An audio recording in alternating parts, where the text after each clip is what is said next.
यहाँ पे आप देख सकते हैं कि जिंदल स्टील की तरफ से 2024 की सबसे बड़ी भर्ती आ चुकी है। इसमें आपको किसी प्रकार की फ़ीस देने की ज़रूरत नहीं है। अगर आप 10वीं 12वीं ग्रेजुएट कैंडिडेट है तो आप इस जॉब के लिए आवेदन कर सकते हैं।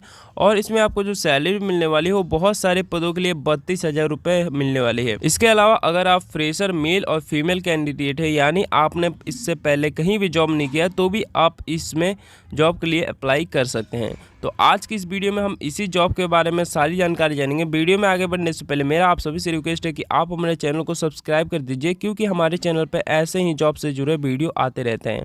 यहाँ पे हम अपने ऑफिशियल डैशबोर्ड में आ गए। यहाँ पे आप देख सकते हैं कि नोटिफिकेशन मल्टीपल पोस्ट के लिए जिंदल स्टील की तरफ से निकाला गया है।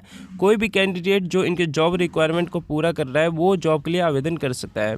जिन लोगों को जिंदल स्टील के बारे में पता नहीं, उन लोगों को बता दूं कि दिल्ली बेस्ड एक कंपनी है जो कि जिंदल ग्रुप का एक पार्ट है। यदि स्टील का प्रोडक्शन के बारे में देखा जाए तो ये भारत का तीसरा सबसे बड़ा स्टील प्रोड्यूसर है। इसके अलावा यह रेल के कुछ पार्ट भी बनाती है।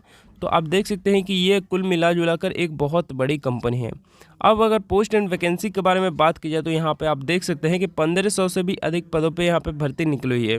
नेम ऑफ द पोस्ट और डिपार्टमेंट के बारे में देखा जाए तो production, operation, maintenance, research and development, engineering, quality control, supply chain, इसके अलावा sales and marketing, human resource, security जैसे कई सारे अलग अलग डिपार्टमेंट और पोस्ट पे आपकी भर्ती निकली हुई है। अब इसके बाद एलिजिबिलिटी क्राइटेरिया के बारे में देखा जाए, जिसमें सबसे पहले एज लिमिट आता है। तो इसमें आपको 18 से 42 ईयर के बीच में है तो आप इस जॉब के लिए आवेदन कर सकते हैं। एजुकेशन क्वालिफिकेशन के बारे में देखा जाए तो मिनिमम आपको 10वीं पास होना है। अगर आप मिनिमम 10वीं पास हैं तो आप इस जॉब के लिए आवेदन कर सकते हैं।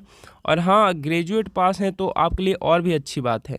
इसके अलावा पे स्केल के बारे में देखा जाए तो आप देख सकते हैं 17,500 रुपये से लेकर 96,000 के बीच में आपकी सैलरी होने वाली है। इसके अलावा सिलेक्शन प्रोसीजर के बारे में देखा जाए तो सबसे पहले आपको जॉब के लिए अप्लाई करना है। फिर उसके बाद आपका इंटरव्यू होगा। इंटरव्यू होने के बाद आपका डॉक्यूमेंट वेरीफाई किया जाएगा और इस प्रकार आपकी जॉब लगेगी।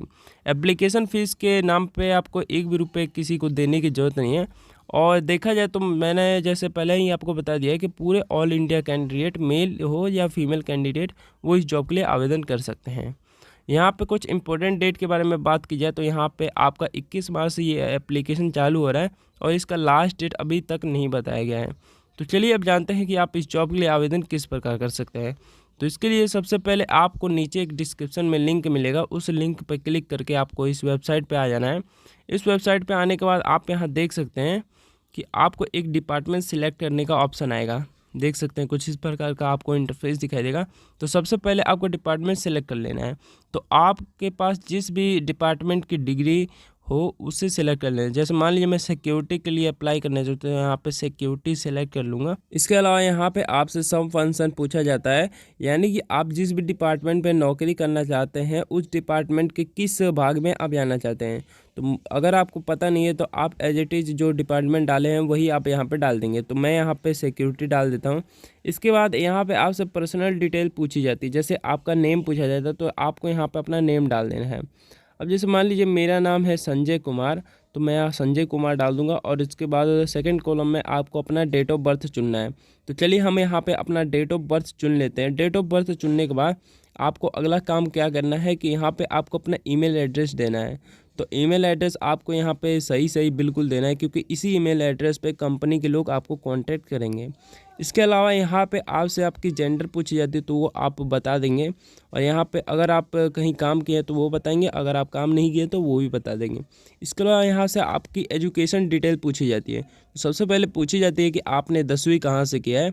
तो आप बता देंगे कि आपने किस बोर्ड से किया है, कब पास किया था और कितने परसेंटेज के साथ पास किया था।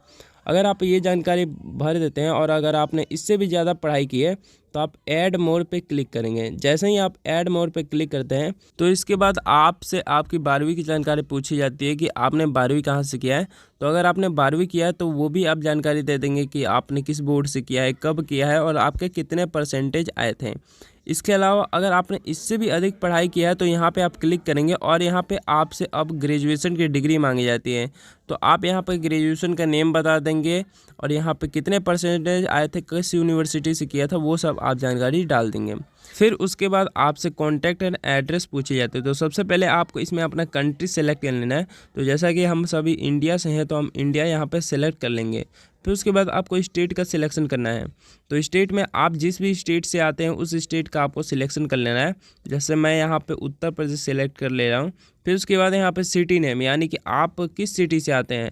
तो मैं यहाँ गाज़ियाबाद से आता हूँ, तो गाज़ियाबाद सेलेक्ट कर लूँगा। और नेशनैलिटी क्या है, तो ऑफकोर्स इंडियन ही होगी, तो इंडियन सेलेक्ट कर लेंगे। यहाँ पे आपको पिन कोड डाल देना है और यहाँ पे कंट्री कोड डाल देना है, यानी कि जो होता है +91 वो डाल देना है। उसके बाद आपको यहाँ पे अपना फ़ोन नंबर डाल देना है। इसके बाद यहाँ पे आपसे एड्रेस पूछी जाएगी, तो एड्रेस आपको आधार कार्ड में जो भी दिया है वो यहाँ पे आप एड्रेस डाल देंगे। उसके बाद नीचे आपसे रिज्यूम अपलोड करने का ऑप्शन आएगा। तो रिज्यूम अगर आपका नहीं बना है तो आप गूगल पे जाके 2 मिनट में मात्र रिज्यूम बना के यहाँ पे ज़रूर अपलोड कर दीजिएगा, क्योंकि ये बहुत ही ज़्यादा ज़रूरी होता है। रिज्यूम अपलोड करने के बाद यहाँ पे आपको कैप्चा डाल के एक बार सारी डिटेल को अच्छे से चेक कर लेना है और यहाँ सबमिट एप्लीकेशन पे क्लिक कर देना है। इसके बाद जो आपकी जिंदल स्टील की HR टीम होगी वो आपको कांटेक्ट करेगी और आपका ऑनलाइन या ऑफलाइन इंटरव्यू लेके आपको जॉब प्रोवाइड करा देती है। तो इस प्रकार आप जिंदल स्टील में बड़े ही आसानी के साथ घर बैठे इंटरव्यू देकर नौकरी पा सकते हैं।